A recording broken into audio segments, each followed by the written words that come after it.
চট্টগ্রামের পটিয়ে পৃথক পৃথক ৩ দুর্ঘটনায় ৩ জনের মৃত্যু।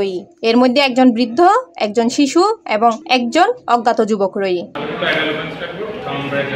সেপ্টেম্বরের ১ তারিখ সোমবার এই পৃথক ৩ দুর্ঘটনাগিন ঘটে। প্রথম ঘটনা হল সকালে ৭টার দিকে ধলঘাট ইউনিয়নের ৮ নম্বর ওয়ার্ডের ঈশ্বরখান গ্রামত যেন্ডে বাড়ির ফৈরুত ভাসমান অবস্থাত কাজী জাফর আহমদ নামের এক বৃদ্ধর মরদেহ উদ্ধার করা হয় ও মৃত দানু মিয়ার ফোয়া।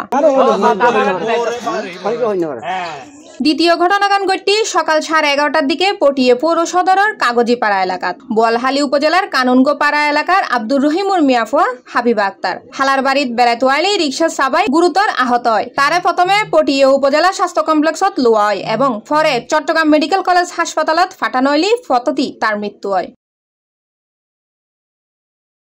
তৃতীয় ঘটনাগান ঘটে 12:30টার দিকে চট্টগ্রামতুন কক্সবাজার মহাসড়কের ফুলকলি ফ্যাক্টরির পাশে এন্ডেতুন এক অজ্ঞাত যুবকর মুমূর্ষ অবস্থায় উদ্ধার করি উপজেলা স্বাস্থ্য কমপ্লেক্সত লয়ে ব্রাহ্মণবাড়িয়া সদরের আইডিয়াল স্কুল এন্ড কলেজত ৩ রোবার স্কাউট সদস্য।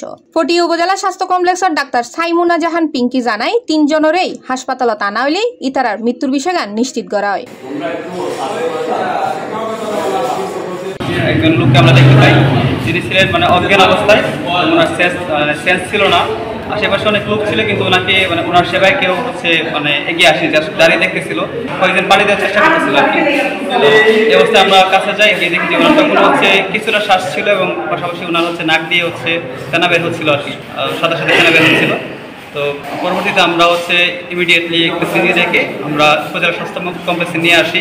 এখানে আসার পর ডক্টর ওনাকে ইসিজি করায়, প্লাস ওনাকে ওনার হার্টবিট চেক করে দেখে যে উনি মৃত ছিলেন, অর্থাৎ মাঝপথে উনি মারা যান। আমরা যখন ওনাকে পেয়েছিলাম আমরা অনেক চেষ্টা করছিলাম, সিপিআরও দিয়েছি, আমরা সিপিআর চেষ্টা করেছিলাম, নিজেরা ট্রাই করেছিলাম, কিন্তু আমরা ওরকমভাবে সফল হতে পারিনি।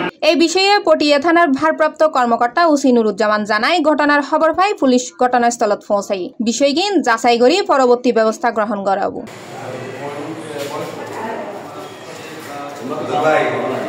ডেস্ক নিউজ, সি+ টিভি, চট্টগ্রাম।